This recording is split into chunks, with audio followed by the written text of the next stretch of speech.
Welcome to Introduction to Civic Design Review, part of the Philadelphia City Planning Commission's Learning Series.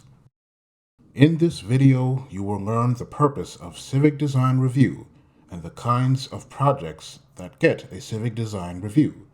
We will also discuss how different people participate in the review process. This includes developers, community organizations, the review committee, and the public at large.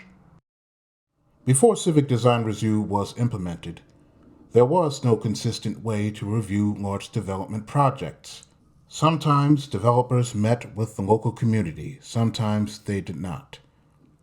Sometimes they were reviewed at a public hearing, sometimes they were not.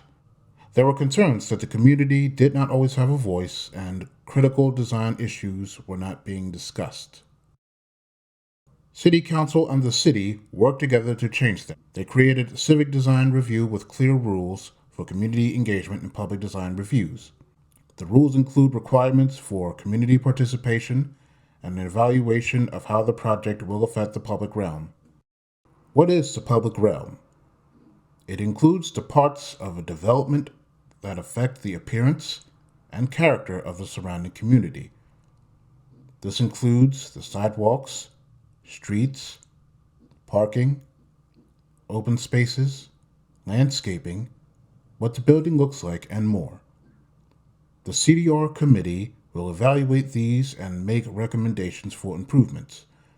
Many of the committee's recommendations have created positive changes in the design of projects. CDR creates a clear way for communities to review proposals and offer their recommendations. Community representatives also sit on the CDR Review Committee, which makes recommendations with other city agencies and can vote on actions. The Civic Design Review Committee focuses on the design of a project. It does not review planning and economic concerns that the full Planning Commission discusses.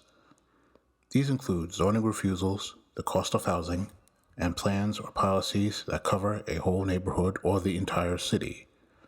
Some of these topics are covered by other learning modules in these courses. Developers do not have to make changes recommended by the CDR committee, yet the recommendations can affect the decisions of other agencies. For example, the streets department might not let stoops be built on a narrow sidewalk if the CDR committee recommends against it. Several people participate in Civic Design Review, including the development team, the community, and city government. The developer hires an architect, engineers, and more. Registered community organizations gather feedback from their neighborhoods. The city relies on different agencies and the review committee for recommendations. Yet, you do not need to be part of a group to participate. Any member of the public can also take part in the review process. CDR meetings are open to the public and anyone can attend and offer comments. It can be complicated to keep track of all the people and what they do during the review of a large project. Let's meet 5 people who can tell us more about what each group does. Camilla is the architect of the project and part of the developer's team. Albert represents the registered community organization, Pickletown United. Dawn is the chairperson of the Civic Design Review Committee. Tracy is a Planning Commission staff person. Gretchen is a member of the public and not part of a community organization. Camilla is the architect for a large housing project with apartments, shops, and a parking garage. She is responsible for preparing drawings that show what the project looks like and how it meets the requirements of the zoning code. Camilla submits her drawings to the city for a review. The review will show if the project is large enough to trigger a civic design review. Triggers are based on the square footage or size of the project and or the number of housing units.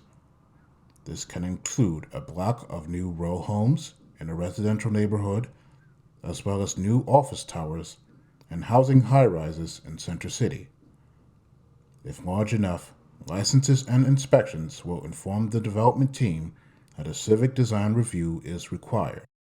Camilla then works with the developer and the Registered Community Organization, or RCO, to set up and advertise a public community meeting to discuss the project. At the meeting, Camilla will present drawings that explain the project. After the RCO meeting, Camilla will later show the same materials to the Civic Design Review Committee. The committee should see the same project that is shown to the community. Meet Albert. He is the Zoning Committee Chair of Pickletown United, the Coordinating Registered Community Organization, or RCO. He will work with the architect and the developer to set up a community meeting to discuss the project. What is the Coordinating RCO? If there is more than one RCO for a project site, then the City Councilperson's office chooses one to help set up the community meeting to discuss the project.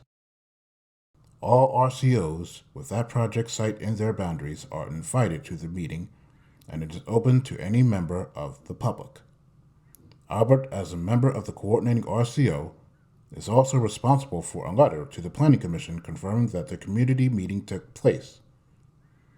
This letter can contain community feedback, and it goes to the Civic Design Review Committee. After the RCO meeting, Albert will represent the community at the Civic Design Review Committee. He has a vote, the same as the other committee members. Albert may not be the only RCO representative. The committee can seat up to 2 representatives from 2 different RCOs. Large projects require reviews from different city agencies. These could include concerns about the streets, flooding, and open spaces. They may also include recommendations from neighborhood and regional plans, as well as protections for historic buildings. Tracy, as the staff presenter, will summarize the most important issues of the Civic Design Review Committee. The Planning Commission staff presenter also prepares the case for the public review. As a part of that job, they are available to answer questions if either the development team or an RCO want to know more about the CDR process. Gretchen does not need to be a developer, a city planner, or a member of an RCO to participate in Civic Design Review. Any member of the public can attend the public RCO meeting. Also, time is allowed during every review for public commentary. Dawn is the chairperson of the CDR committee. She runs the public Civic Design Review meeting, which includes introducing cases, calling for discussion, and asking for votes on committee actions. The Civic Design Review Committee represents a broad range of people who have experience in development and communities. The zoning code requires that the committee has representatives from these interests. The public realm can be a broad topic, but city regulations ask CDR committee members to focus on 5 categories. Site design includes the location of buildings, trees, and walkways. Building design covers the floor plans of the building and what the exterior walls look like.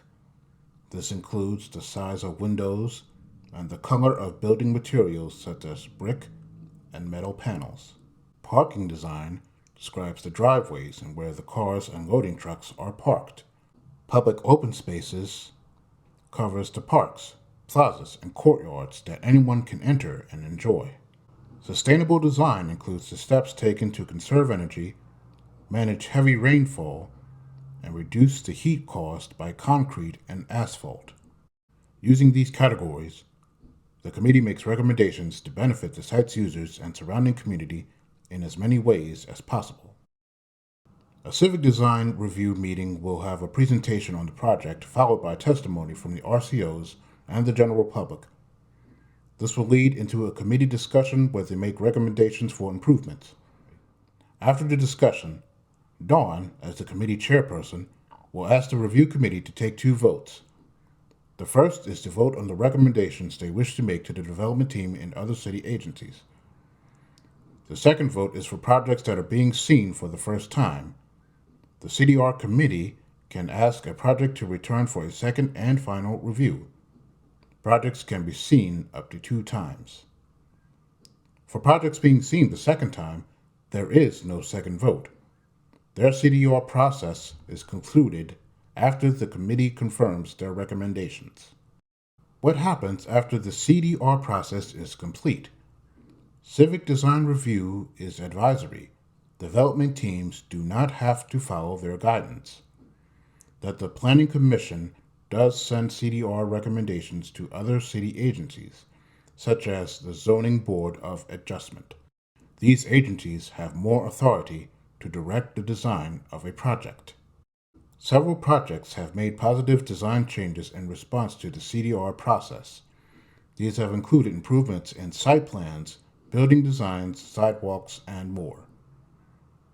This plaza on Market Street responded to CDR recommendations for more seating, active uses, special paving, and more. Are you interested in participating in the CDR process? Get started by learning more at our website.